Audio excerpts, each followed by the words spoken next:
Monsieur le Président, cette intervention sera également portée au nom du groupe Rassemblement démocrate. Notre Assemblée se prononce aujourd'hui sur ce contrat métropolitain, qui est une déclinaison sur notre territoire du contrat de plan État-région, dont une nouvelle génération, la 6e, vient d'être engagée. Pour la première fois, c'est à souligner, notre métropole est associée de plein droit à l'élaboration de ce contrat.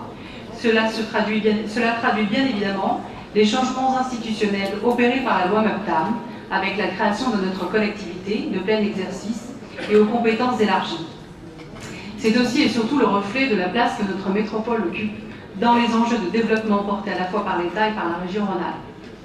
Aujourd'hui, régions et métropoles s'affirment clairement comme deux niveaux de gouvernement local de référence.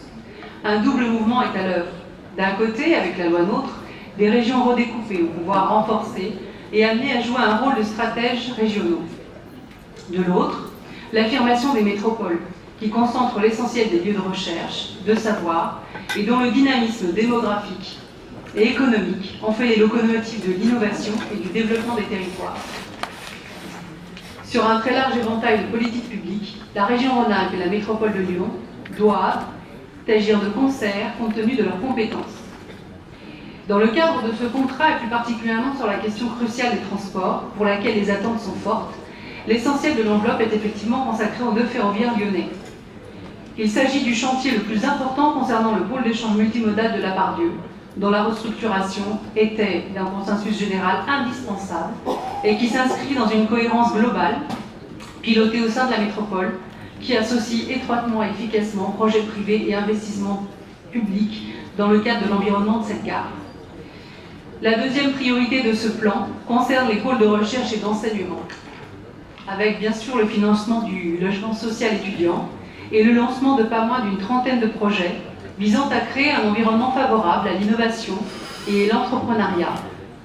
Ces actions doivent permettre de renforcer la collaboration au sein de la communauté scientifique, à rapprocher le monde académique et le monde économique et à améliorer l'attractivité des campus. L'autre grand intérêt de ce contrat métropolitain est sa capacité à agir comme un catalyseur des investissements dans un contexte difficile qui a vu l'investissement public local chuter de 10% entre 2013 et 2014. La baisse de la commande publique, nous le savons, fragilise la santé économique des territoires et donc l'emploi. En ce sens, ce contrat métropolitain qui porte sur une programmation et un financement pluriannuel des projets stratégiques exerce un important levier pour l'investissement local, joue un rôle essentiel pour élever le niveau d'équipement de notre territoire et soutenir l'emploi, tout en préparant l'avenir.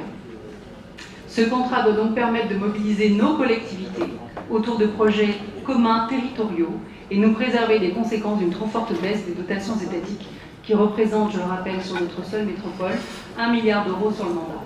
Je vous remercie. Merci.